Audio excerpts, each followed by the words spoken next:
Je me suis galéré pendant 2 heures à trouver qu'est-ce qui n'allait pas. Est-ce que c'était ma clé? Est-ce que c'était quoi? Et puis je vois insuffisant quota et puis je vais sur le site de OpenAI et puis je voyais que j'avais en fait un crédit trial de 18 $ qu'on te donne gratuit. On te les donne gratuits, mais en vrai, on te les donne juste pour que tu puisses avoir la plateforme. Et je ne sais pas, peut-être qu'il y a des choses que tu peux faire avec des 18 $. Mais ce que je peux te dire, c'est que tu peux pas utiliser l'API. C'est-à-dire que quand tu essaies d'utiliser OpenAI à l'intérieur d'un programme, je parle pas de venir discuter dans le chat là, ça là, blablabli, blablabla, ça, ok, tout le monde fait. Mais si tu veux l'utiliser dans un programme, il faut que tu payes. Tu payes, ça utilise des tokens pour donner tes résultats. Et là, on voit le procédé que je fais. Donc, j'ai des milliers d'emails. Hein. Et je vais expliquer un peu ce que mon programme fait là actuellement. Je n'ai pas encore vu le résultat, je vais le découvrir avec vous. Mais ça va un par un, quoi. Hein. Et je ne sais pas combien ça va me coûter. On va voir tout ça. Donc, ce qu'il fait là, c'est que il fait deux choses à la fois. Il va utiliser les emails que nous sommes allés chercher, donc des années et des années d'emails qu'on est allé chercher. Donc une personne, on donne toute la liste de ces emails qu'on connaît, WhatsApp, tout ce qu'on veut. Mais au début, on va traiter les emails séparés. Mais en fait, si on veut, on peut compulser avec les WhatsApp et tout mélanger. Parce qu'en général, on passe de l'un à l'autre. On va pas faire du WhatsApp, envoyer des emails en même temps. Mais donc, on met tout d'un bloc pour pouvoir vraiment tout voir d'un coup. Mais j'aime bien séparer. Donc, on fait les emails uniquement. On a tous les emails sur quelques années. Et on a un petit programme qui se base sur deux choses. Qui se base sur une liste de sophismes que nous avons enregistrés ici. Il y en a une vingtaine. Donc j'ai déjà expliqué ça dans une autre vidéo, mais on a une vingtaine de sophismes ici. Hein, qui commence avec l'homme de paille et puis blablabla. Et tout ce que vos journalistes utilisent toute la journée pour vous couillonner à la télé. Ou un patron malhonnête ou n'importe.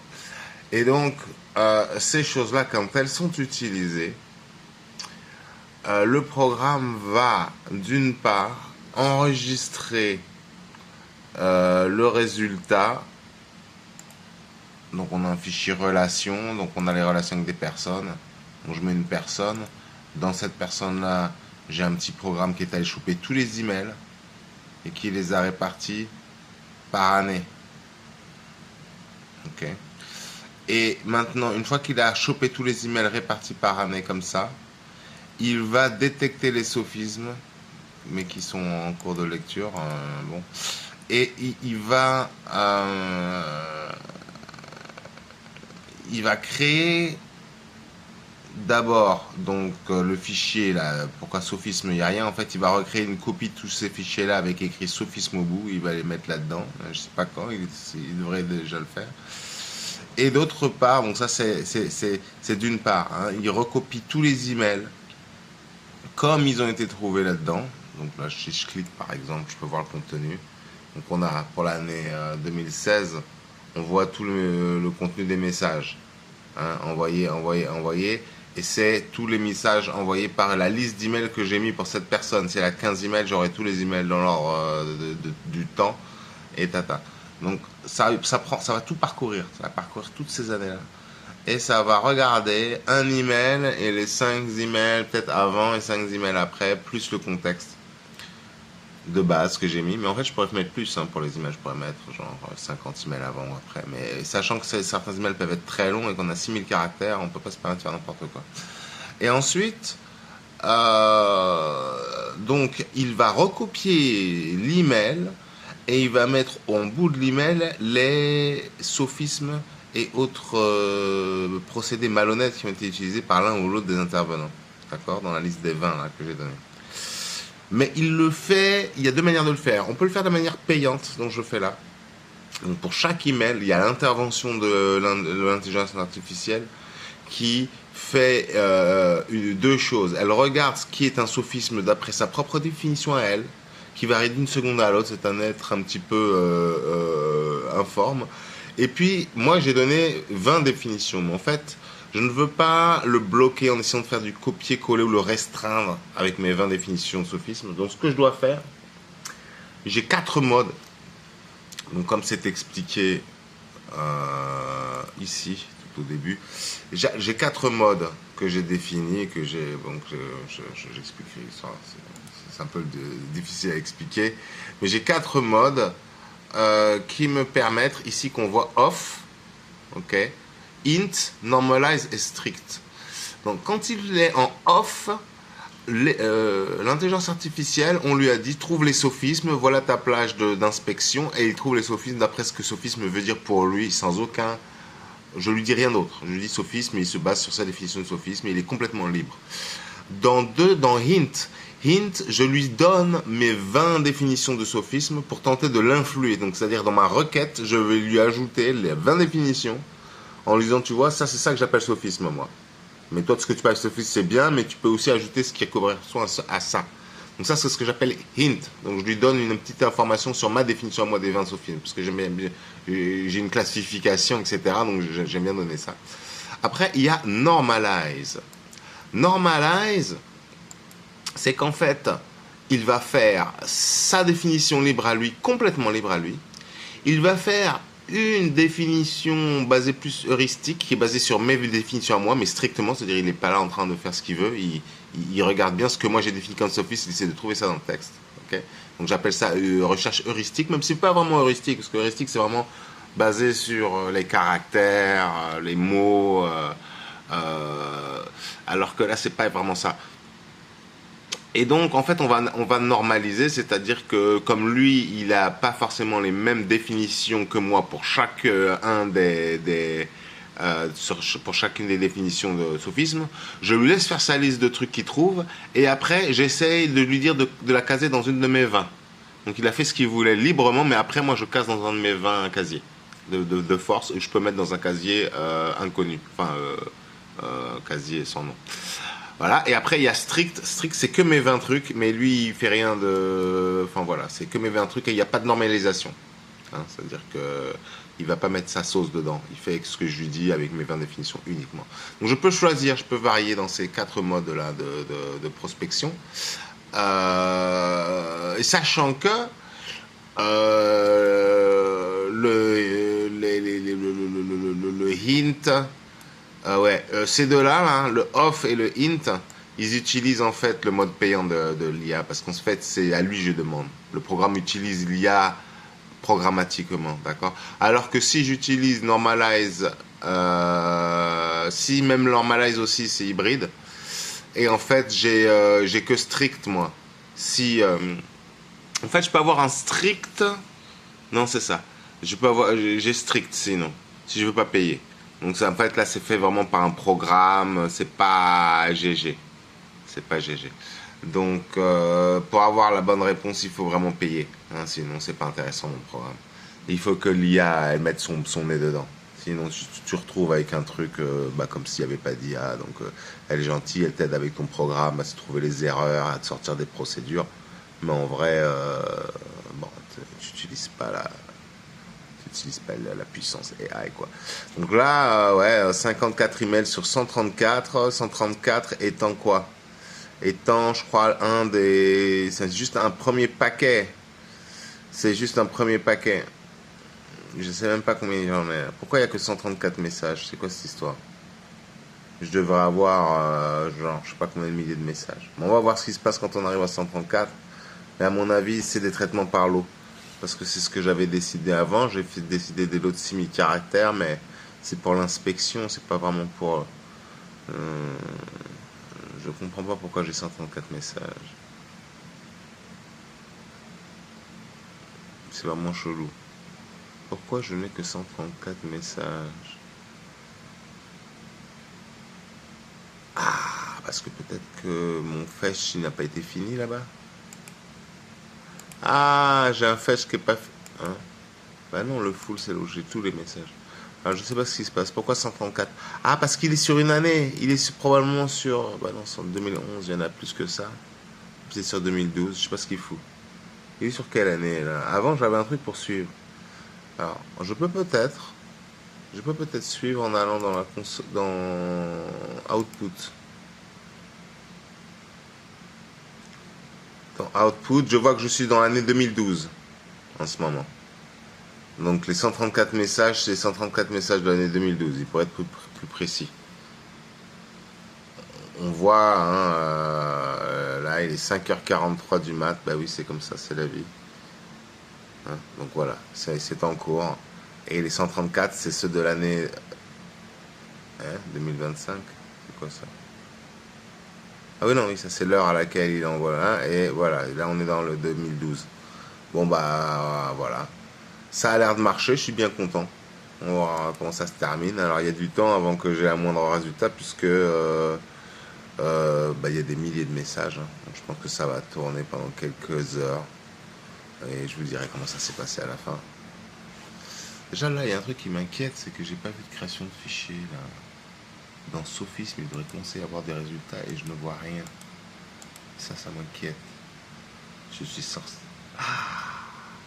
J'ai demandé une sortie unique et ça va peut-être me rentrer dans les dents.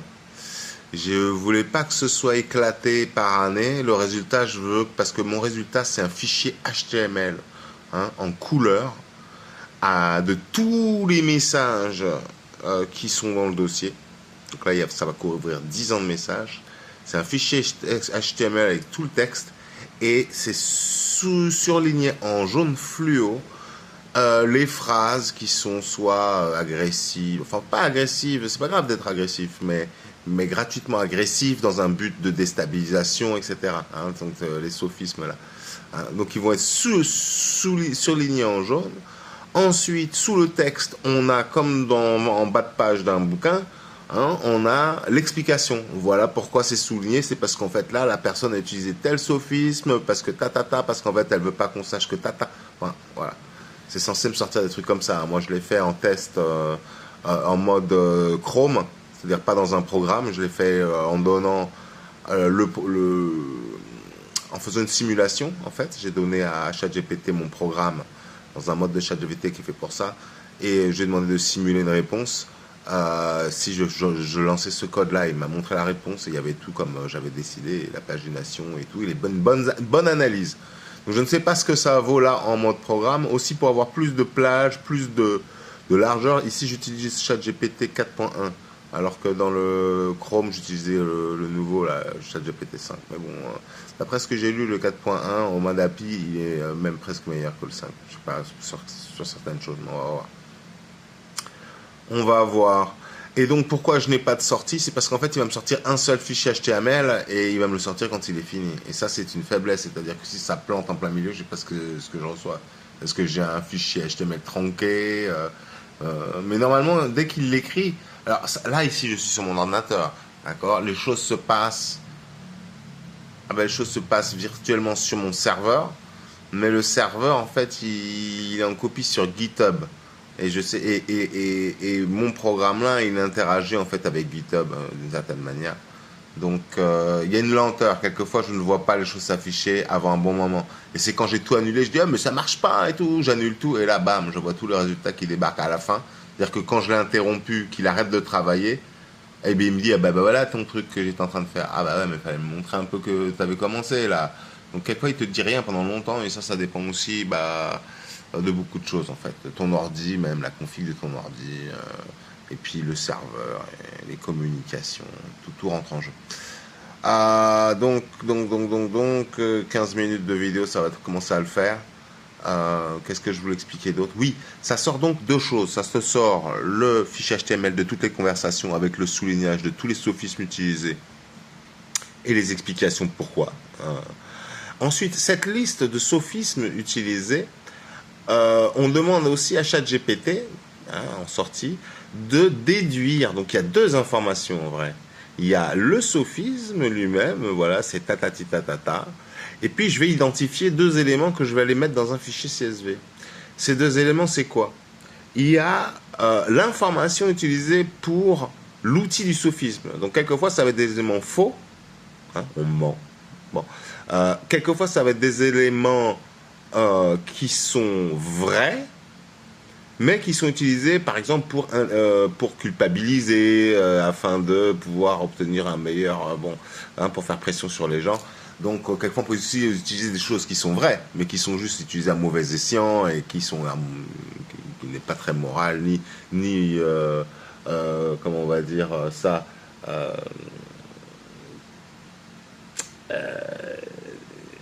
comment on appelle ça, ni utilisé à bon escient, ni au bon endroit, quoi. Je sais plus comment on appelle ça, mais voilà. Donc, ça, ça va être identifié. Et donc, on a les objets qui sont utilisés pour faire le sophisme, qui sont faux, qui sont vrais, et utilisés à mauvais escient, ou qui sont tout simplement vrais. Hein. et en quel cas, on les garde quand même. Pourquoi? Parce que ce sont des enjeux, ce sont des choses importantes, puisqu'on les utilise comme outil pour justifier d'autres choses. Mais comme je ne relaisse que les sophismes, normalement, la chose vraie, elle va utiliser en tant que sophisme. Hein. Si elle est utilisée, elle va utiliser pour être intimidante ou autre. D'accord? Donc j'ai les outils du sophisme, et puis après j'ai l'objet du sophisme, hein, le sujet. C'est-à-dire pourquoi mentir, pourquoi nanana. Et ça, c'est quelque chose qui est de deux natures. Soit d'une nature ouverte ou cachée.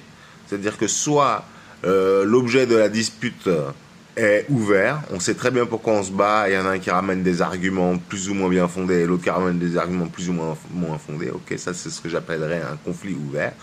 Et puis il y a les conflits fermés qui sont cachés, c'est-à-dire que là, vous rencontrez un problème, la solution à ce problème est en fait évidente et simple, mais le problème c'est que ça va contrevenir à un plan de votre interlocuteur, et donc il va pas réussir à justifier dans votre problème à vous là pourquoi il veut pas accéder à votre requête. Mais en fait c'est parce qu'il y a une raison cachée. Cette raison cachée, ChatGPT essaie de la trouver et il va nous faire des propositions. Alors, je n'ai pas mis de limite de quantité de propositions, mais j'ai dit plusieurs. J'ai dit une ou plusieurs. Et donc, voilà. Donc, le sujet, donc tout ça, c'est codifié. Hein, il y a des chiffres. Donc, il y a 0, 1, c'est le sujet, l'objet du sophisme. Pourquoi tu mens, pourquoi tu détournes l'attention, pourquoi il y a un truc que tu veux éviter, qu'est-ce que c'est? Et cette chose-là, soit elle est ouverte, on sait très bien c'est quoi, mais la personne est juste malhonnête sur la raison, enfin... pour essayer d'éviter ce qu'elle devrait faire, elle ne veut pas le faire, donc voilà, elle tortille. Hein. Et puis, donc ça c'est ouvert, on sait tous les deux pourquoi on se bat. Et dans le deuxième, c'est les raisons, elles sont cachées. C'est-à-dire qu'on ne te dit pas la raison pour laquelle, puisque c'est tout ce qui a été ramené pour justifier n'est pas vraiment... ne fait pas vraiment sens, et puis on se rend compte qu'en fait les raisons sont ailleurs, et quand les raisons sont ailleurs que quelque chose qui est objectif dans la discussion, qui a été mentionné dans la discussion, si ChatGPT n'arrive pas à trouver le lien, c'est qu'il est ailleurs, et dans ce cas-là il essaie de chercher, de trouver, et comme il connaît une certaine liste dans le contexte de base qu'on donne dès le départ, mais aussi au fur et à mesure de la lecture, il va enrichir le contexte.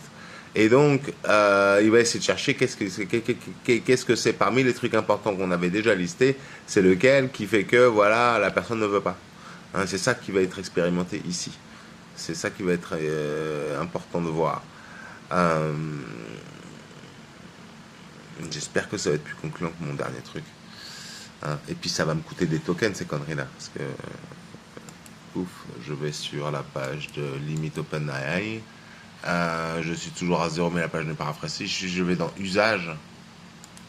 Je devrais commencer à avoir quelque chose. Alors j'ai mon usage d'avant. À 0,13$.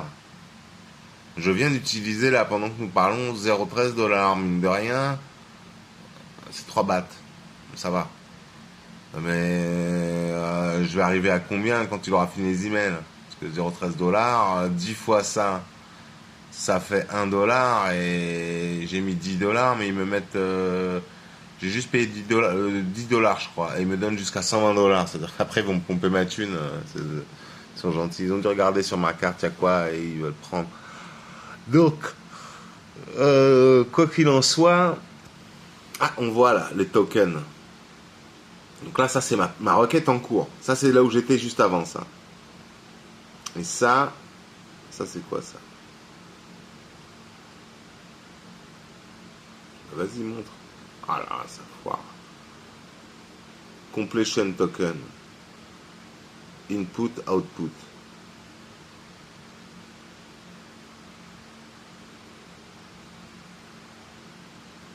87 d'output, 87. Qu'est-ce qui c'est alors? Qu'est-ce qui monte? Parce que c'est la même chose. 295. Ah, il me montre tout ça. Bon. Chat completion. Ah, parce qu'en fait, c'est du chat commandé par machin. Là, il n'y avait qu'une seule requête. Donc, je pense que ce que je viens de faire là, il n'est pas encore dans les stats. Faudrait que je rafraîchisse la page, peut-être.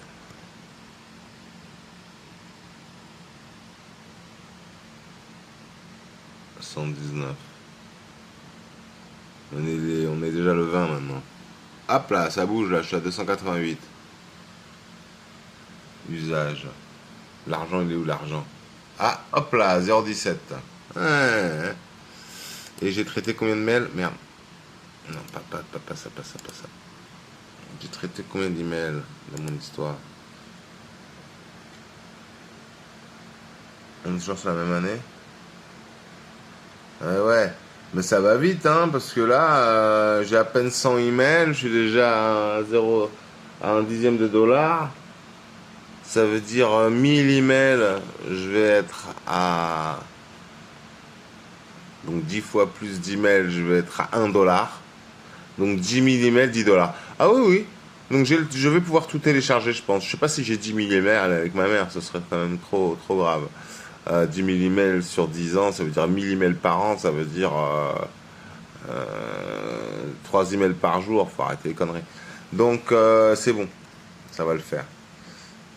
Eh ben, on va attendre le résultat. Merci d'avoir attendu si longtemps. Je ne vais pas vous faire attendre le reste de la nuit, parce que là, ça va prendre la nuit, hein. En plus, mon programme, si ça plante le téléchargement du serveur, il attend 5 secondes, il réessaye, il attend 10 secondes, il réessaye, il attend 20 secondes, il réessaye, il attend 30 secondes, il réessaye. Donc, il reprend tout le temps. Et il va finir son truc du moment que l'ordinateur s'endort pas. Tiens, je me demande ce qui se passe si l'ordinateur s'endort.